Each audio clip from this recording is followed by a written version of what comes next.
Hello बच्चों, कैसे हो आप? आशा है अच्छे होंगे। तो चलिए शुरू करते हैं इस कविता को, जिसका शीर्षक है राम लक्ष्मण और परशुराम संवाद। हमने ये वाला पैराग्राफ कर लिया था और ये वाले भी पैराग्राफ कर लिए थे, ये पद भी कर लिए थे। अब हम यहाँ से कौशिक से शुरू करेंगे, कौशिक से आगे। यहाँ तक हमने क्या पढ़ लिया था इस कविता में कि राम लक्ष्मण और परशुराम संवाद चल रहा है। भगवान राम शिव के धनुष को तोड़ देते हैं। परशुराम को ये बात पता चलती है। वो गुस्सा होकर के पूरी सभा में आते हैं और बोलते हैं कि जिसने भी शिव के धनुष को तोड़ा है वो इस सभा से अलग हो जाए, नहीं तो सारे राजा मारे जाएंगे। तब लक्ष्मण जी बीच में आते हैं और बोलते हैं कि हे मुनिवर, हमने तो बचपन में ऐसे बहुत सारे धनुष तोड़े थे, तब तो आपने इतना गुस्सा नहीं किया, इसी धनुष के ऊपर इतनी ममता क्यों है? तो परशुराम जी कहते हैं कि रे मूर्ख बालक, तू जानता नहीं है ये छोटा मोटा धनुष नहीं है, ये भगवान शिव का धनुष है और ये बात सारा संसार जानता है। तो लक्ष्मण जी कहते हैं कि हाँ, हमें पता है सब धनुष समान होते हैं और इस पुराने धनुष को तोड़ने से क्या लाभ और हानि हो गया था। हमने बिना किसी लाभ या हानि के शिव के धनुष को भगवान राम ने तोड़ा है और इसमें तो भगवान राम का भी कोई दोष नहीं है, ये तो छूते ही टूट गया था और आप तो बगैर बात के ही गुस्सा कर रहे हैं। तो परशुराम जी और गुस्सा हो जाते हैं और वो कहते हैं कि रे मूर्ख बच्चा, तू मुझे जानता नहीं है, मेरा स्वभाव बहुत क्रोधी है और मैं बाल ब्रह्मचारी हूँ और पूरा संसार जानता है कि मैंने बहुत बार इस धरती को क्षत्रियों से विहीन किया है। मैंने अपनी भुजाओं के बल पर बहुत सारे राजाओं को मारा है और ये धरती को बहुत बार ब्राह्मणों को दान में दी है। मेरा ये जो फरसा है ये सहस बहू की भुजाओं को छेदने वाला है और उसके जैसे बहुत सारे जो राजा हुए हैं उनके भुजाओं को छेदने वाला है। मैं तुम्हारे माता पिता की तरफ देख करके ही, उनकी तरफ सोच करके ही मैं कुछ नहीं कह रहा हूँ, नहीं तो मेरा ये फरसा इतना भयानक है कि गर्भ में पलने वाले बच्चे को भी नहीं छोड़ता है। तो लक्ष्मण जी फिर मुस्कुराने लगते हैं और बोलते हैं कि हाँ, आप तो बहुत बड़े योद्धा हो, आप तो चाहते हो कि मैं फूंक से ही पहाड़ को उड़ा दूं, लेकिन हम भी यहाँ पर कोई कुंबड़बत्तियाँ नहीं है जो आपकी तर्जनी उंगली को देख करके ही उड़ जाएंगे। मैंने आपके इन फरसे को भी देखा है और अपना चुप रहा हूँ अभी तक। क्योंकि आपने जनेऊ धारण कर रखा है, भृगुकुल में पैदा हुए हो, आप हमारे गुरु हो और मैं नहीं चाहता कि मैं आपका अपमान करूँ, क्योंकि हमारे कुल में देवता के ऊपर, ब्राह्मण के ऊपर, हरिजन पे और गाय पे कभी भी गुस्सा नहीं किया जाता है और अगर हम करेंगे ऐसा तो हमें ही पाप लगेगा, हमारी ही अपकीर्ति होगी। इसलिए आप मुझे अगर कुछ भी कहेंगे तो मैं आपके पैर ही पड़ूंगा, आप को कुछ भी नहीं कहूँगा। और आप तो व्यर्थ में फरसा धारण किए हुए हैं, आपके तो जो वचन है वो ही करोड़ों फरसों के समान हैं, आपने तो व्यर्थ में ही ये कुठार और बाणा धारण कर रखा है। और उसके बाद वो कहते हैं कि अगर मुनिवर मैंने आपको कुछ गलत कहा है, अनुचित कहा है तो मैं क्षमा मांगता हूँ। और उसकी बात को सुन करके फिर परशुराम जी को और गुस्सा आ जाता है और वो गिरा को गंभीर करके बोलते हैं। तो यहाँ से हमारी कविता का अगला भाग जो है वो शुरू हो रहा है। तो यहाँ पर वो कह रहे हैं कि कौशिक किसके लिए प्रयोग किया गया है? यहाँ पे विश्वामित्र के लिए प्रयोग किया गया है कि कौशिक सुनहु मंद येहु बालकु,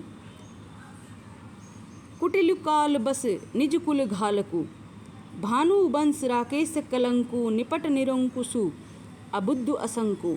क्या कह रहे हैं यहाँ पे परशुराम जी कि कौशिक सुनहु मंद येहु बालक, ये है कि कौशिक हे विश्वामित्र सुनो, ये जो बच्चा है यह मंदबुद्धि का है, कुटिल है, काल के वश में होकर के ये बोल रहा है और अपने ही कुल का नाश करने वाला है। यह जो बच्चा है, लक्ष्मण की बात हो रही है, तो यह जो बच्चा है ये अपने सूर्यवंश में राकेश के धब्बे के समान है। राकेश मतलब चंद्रमा। यह सूर्यवंश में पैदा हुआ बच्चा लक्ष्मण चंद्रमा के कलंक के समान है और ये निपट मतलब बिल्कुल ही, निपट निरंकुशु, ये इस पर कोई अंकुश नहीं है, अबुद्धू है, इसमें कोई बुद्धि नहीं है और मुझे ये कहने में कोई शंका नहीं है। मैं बिल्कुल भी शंकित नहीं हूँ, क्योंकि मुझे पता है ये बच्चा बिल्कुल ही निरंकुश है, बिल्कुल ही बुद्धिहीन है, इसमें मुझे कोई शंका नहीं है।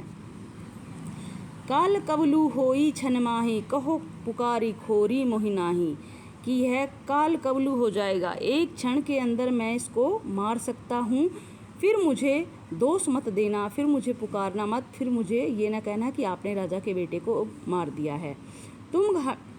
तुम है हट कहू जो चहु उबारा, कही प्रतापु बलु रोसु हमारा। कि अगर तुम चाहते हो कि मैं इसको उभार दूं, अर्थात इसको जिंदा छोड़ दूं, तो हे कौशिक तुम्हें मेरे प्रताप को, मेरे बल को इसको बताना पड़ेगा। मैं अपने गुस्से को रोक लूँगा, रोसू, ठीक है, हमारे गुस्से को रोक लूँगा, मैं अपने गुस्से को रोक लूँगा, लेकिन उसके लिए आपको मेरे यश को इस बच्चे को बताना पड़ेगा, लक्ष्मण को। किसको कह रहे हैं वो विश्वामित्र को कह रहे हैं। लखन कहू मुनि सुजस तुम्हारा, तुम ही अछत को बरने बारा, अपने मुँह तुम अपनी करनी, बार अनेक भांति बहु बरनी।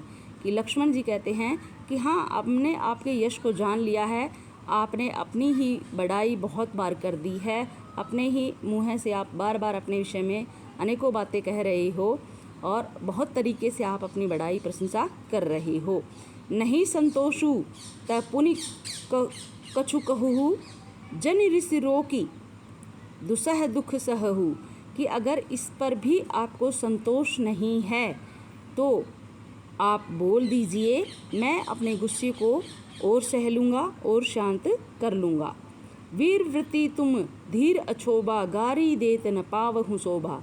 लेकिन एक बात मैं परशुराम जी गुरुवर आपको कह देता हूँ कि जो वीर व्यक्ति होते हैं, वीर योद्धा होते हैं, उनको यह इस तरह से अपना बखान करना शोभा नहीं देता है, गाली देना इस तरह से शोभा नहीं देता है। सूर समर करनी करही, कहीं न जावही आपू, विद्यमान रन पाए रिपु, कायर कथही प्रतापू। कि सूर समर, सूर मतलब योद्धा, समर मतलब युद्ध का क्षेत्र, कि जो योद्धा होते हैं वो युद्ध के क्षेत्र में अपनी प्रशंसा खुद नहीं करते हैं। विद्यमान रन पाए रिपु, कायर कथी प्रतापू। कि जो रन में, रन मतलब युद्ध के क्षेत्र में, रिपु मतलब शत्रु, जो युद्ध के क्षेत्र में जो शत्रु होता है, वो जो कायर होता है, वो ही अपने प्रताप को, अपने बल को, अपने यश को गाता रहता है। वरना जो योद्धा होता है, जो वीर होता है, जो सूरवीर होता है, वो तो अपने कार्यों से, अपने बल से, अपनी क्षमता से अपने उसको प्रदर्शित करता, अपनी योग्यता को, ये बताने की कोशिश की जा रही है। उसके बाद देखिए, तुम तो कालू हाँक जनु लावा, बार बार मोहि लागी बुलावा। कि तुमने तो, अब उसकी बात को सुन करके परशुराम जी को गुस्सा आ गया और वो क्या बोले, तुम तो कालू हाँक जनु लावा, तुमने तो काल को हाँक कर लाने का ही काम किया, अर्थात अब तो तुम मरने ही वाले हो, तुमने तो बहुत गलत बात मुझे कह दी है। बार बार मोहि लागी बोलावा, बार बार तुम मुझे प्रेरित कर रहे हो कि मैं तुम्हें मार दूं, तुमने तो बस अपनी मृत्यु को ही वापिस बुला लिया है। सुनत लखन के वचन कठोरा, परसु सुधारी धरेऊ कर घोरा। अब परशुराम ने अपने फरसे को बहुत ही भयंकर तरीके से पकड़ लिया और उसके लक्ष्मण के वचनों को सुन करके उसने अपने फरसे को बहुत ही भयंकर तरीके से मारने के लिए पकड़ लिया। अब जन देहि दोष महु लोगु, कटुबादी बालक बद जोगु। कि अब लोगों मुझे दोष मत देना, यह जो बच्चा है ये कड़वी बातें बोल रहा है और ये वध के योग्य ही है। ये लक्ष्मण, बाल बिलो की बहुत मैं बाचा, मैं बच्चा समझकर इसको बहुत बार छोड़ चुका हूँ, अब यही मरनिहार बहा साचा। अब ये बच्चा मरने को तैयार, सचमुच में ही अब ये मरने वाला है। कौशिक कहा क्षमिए अपराधु, बाल दोष गुण गणहीन साधु। तो बीच में ही विश्वामित्र जी बोल पड़ते हैं और कहते हैं कि इस बच्चे के अपराध को क्षमा कर दीजिए, बच्चों के दोष को, उनके बातों को जो बड़े लोग हैं, जो साधु लोग हैं, जो सज्जन लोग हैं, जो अच्छे लोग हैं, वो ज़्यादा दिल से नहीं लगाते हैं, यानी कि बच्चों की बातों को बड़े दिल से नहीं लगाते हैं। इसने जो भी कुछ कहा है उसको छोड़ दीजिए, आप इतना गुस्सा मत कीजिए परशुराम जी। खर कुठार मैं अरु करनी को ही, आगे अपराधी गुरुद्रोही। क्या कह रहा है यहाँ पे कि मैंने परशुराम की लाइनें हैं ये, कि मैंने फरसे को धारण कर रखा है, मैं करुणा नहीं करता किसी के ऊपर भी, मैं बहुत गुस्सेल हूँ और आगे के जो अपराधी होंगे वो मुझे गुरुद्रोही कहेंगे, मैं अब इसको बच्चे को मारने वाला हूँ।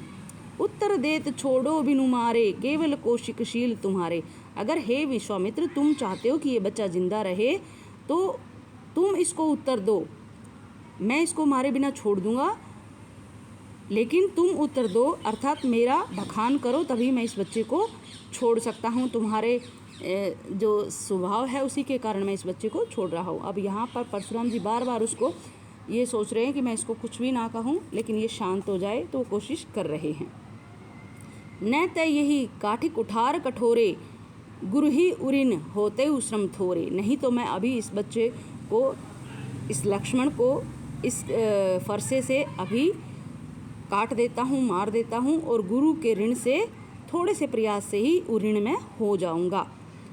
गाधी सुनू कह हृदय हसी, मुन ही हरिये हर सूझ, ऐ मैं खांड न ऊख मैं अजहु न बूझ अबूझ। कि यहाँ पर गाधी सुनू मतलब किसके लिए प्रयोग किया गया है?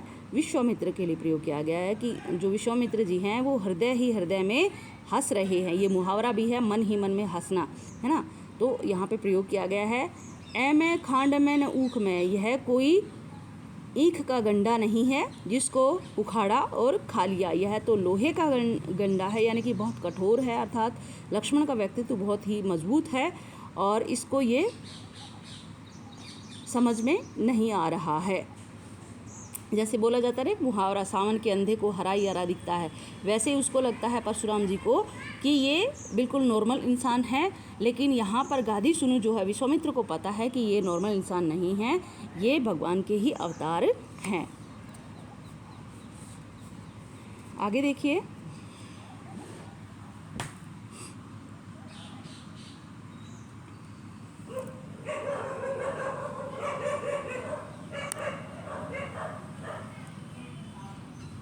कहेउ लखन मुनिशील तुम्हारा, को नहीं जान विदित संसारा। लक्ष्मण जी कहते हैं कि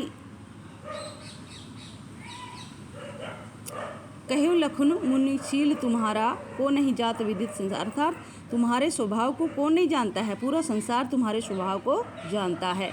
लक्ष्मण जी व्यंग रूप में कह रहे हैं कि हे मुनिवर, तुम्हारे शील स्वभाव को अर्थात तुम्हारे शांत स्वभाव को कौन नहीं जानता है। व्यंग रूप में उनको पता है कि वो गुस्सेल हैं, लेकिन वो कह रहे हैं तुम्हारे शील स्वभाव को कौन नहीं जानता है, सब कोई जानते हैं।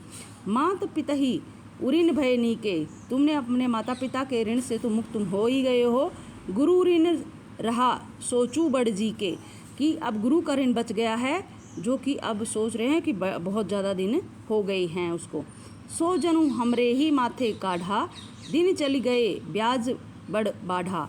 कि अब वो जो गुरु का ऋण है वो हमारे ही माथे चढ़ गया है और बहुत दिन हो गए हैं उसको, और उस पे ब्याज बढ़ गया है। अब आने ही व्यवहारी बोली, अब उसको व्यवहार में आ जाना चाहिए। तुरंत देव मैं थैली खोली, कि मैं अभी थैली को खोल देता हूँ और गुरु के ऋण से मैं उऋण हो जाता हूँ। सुन कटु वचन कुठार सुधारा, हाय हाय सब सभा पुकारा। जब ये बात बोली तो सारी सभा ने कहा कि अब तो लक्ष्मण ने बहुत ही अनुचित कहा है, उनको ऐसा नहीं कहना चाहिए।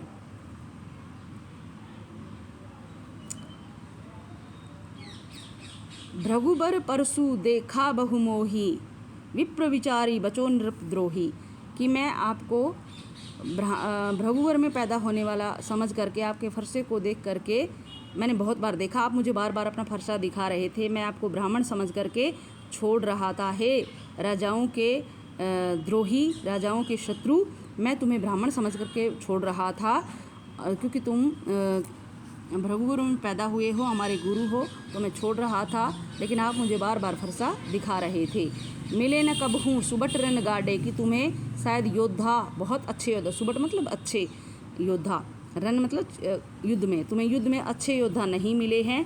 दिज देवता घर ही के बाड़े, कि यहाँ तुम ब्राह्मण घर ही में रहे हो और अपनी बड़ाई खुद ही की है। अपने घर में तुम बड़े होगे, लेकिन तुम्हारा किसी अच्छे योद्धा से पाला नहीं पड़ा है। अनुचित कही सबु लोक पुकारे, रघुपति शान ही लखनु निवारे। कि ये बात जब लक्ष्मण ने बोली तो सभी ने कहा, पूरी सभा ने कहा कि हे लक्ष्मण, तुमने अब अनुचित कहा है। और भगवान राम जो है वो अपने भाई की तरफ देखने लग गए। लखन उत्तर आहुति सरिस भृगुबर कोश कृशानु, बढ़त देखी जल सम वचन, बोले रघुकुल भानु।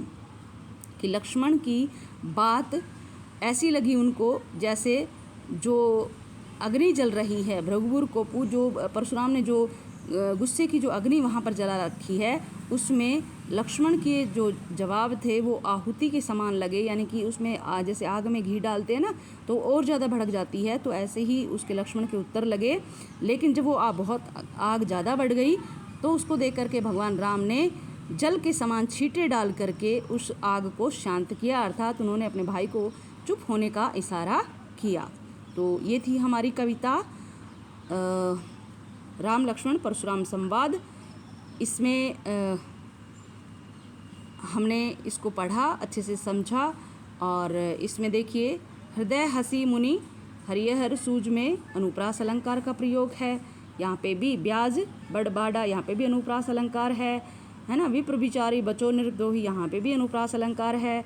और लखन उत्तर आहुति सरिस, सरिस सासी से समान, यहाँ पे उपमा अलंकार है। और भृगुबर को शुक्र शानु में यहाँ पे उपमा अलंकार है। और जल समवचन सासी से समान आ गया तो यहाँ पे उपमा अलंकार है। इस प्रकार से ये कविता है, इसमें हमने अलंकारों को देख लिया, व्याकरणिक दृष्टि से देख लिया। वीर रस की कविता है, ओज गुण है और व्यंजना शब्द का प्रयोग किया गया है यहाँ पे। तो ये पूरी कविता है, इसको 1-2 बार वीडियो को पॉज करके देख लेना, समझ में आ जाएगी। कुछ भी मुश्किल नहीं है बच्चों, अगर आप करना चाहें, सीखना चाहें तो सब कुछ सीखा जा सकता है, किया जा सकता है। और मुझे पूरा विश्वास है कि आप इसको अच्छे से समझ जाओगे, कोई दिक्कत आपको नहीं होगी। तो आज के लिए इतना ही, मिलते हैं किसी नेक्स्ट वीडियो में किसी नए टॉपिक के साथ। तब तक जय हिंद, जय भारत।